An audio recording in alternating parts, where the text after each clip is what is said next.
با سلامی دیگر بار از دفتر مرکزی رادیوی آزادی به همه شما بینندگان عزیز، همه آنهایی که در چند دقیقه دیگر من شادو گلخوجه را از آزادی ویدیو تماشا خواهند کرد.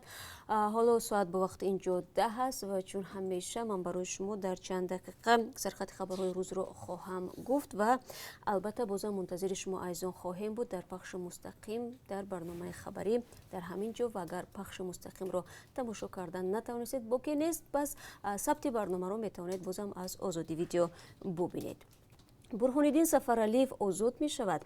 انتظار می رود که امروز رئیس محله در نویه حصار از بازداشت رها گردد. دادگاه عالی تاجیکستان ماه ایول امسال برهان‌الدین سفرعلیев و باز دو نفر از ساکنان حصار را برای برانگیختن کینه و عداوت ملی به 1 سال زندان حکم کرده بود.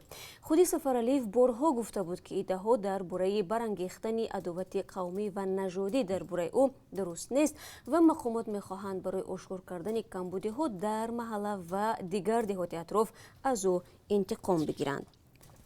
سفر امالی رحمان پرزیدنت تاجیکستان به ولایت سوغد روز گذشته انجام یافت. طول 5 روز امالی رحمان از شهر و نویه‌های این ولایت از جمله خوجند، گلستان، کوهستان مسچو و ظفرآباد دیدن کرد. طبق مشاهده ها هر بار ضمن سفر پرزیدنت به مناطق مختلف مسئولین کوشش میکنند هرچی زیادتر انشاءات را به استفاده داده به این وسیله از رشد همان منطقه نشان بدهند که منطقه واقعا هم رشد کرده است. اگر در برنامه خبری ما را همراهی کنید یک نواری را خواهید دید که صحنه‌سازی ها را فوش میکند. فکر میکنم برای شما نیز دیدن این نوار جالب خواهد بود. نوار از ظفرآباد برداشته شده است.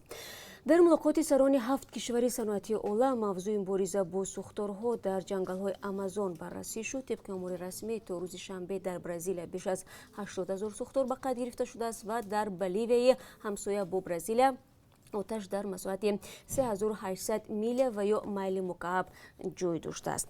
من قاتل نیستم. یک نورسی که در قتل بیرحمانه 2 جوان متهم می شود ضمن ملاقات با وکیل دفاع و والدینش گفته است که این جنایت را او صادر نکرده است. با ادعای این نورس 15 ساله او گناه را بعد آن به گردن گرفت که او را تهدید تجاوز نمودند. خود حادثه ماه گذشته رخ داده است و این 2 جوان در نویه ورزو به قتل رسیدند. در پی حادثه مذکور وزارت کارهای داخلی در برنامه خود نابالغ را نمایش داد که او در این نوار اعتراف میکند که گناه را او صادر کرده است، این دست به این جنایت زده است و خود مقامات نیز این نورس را به جنایت متهم کردند.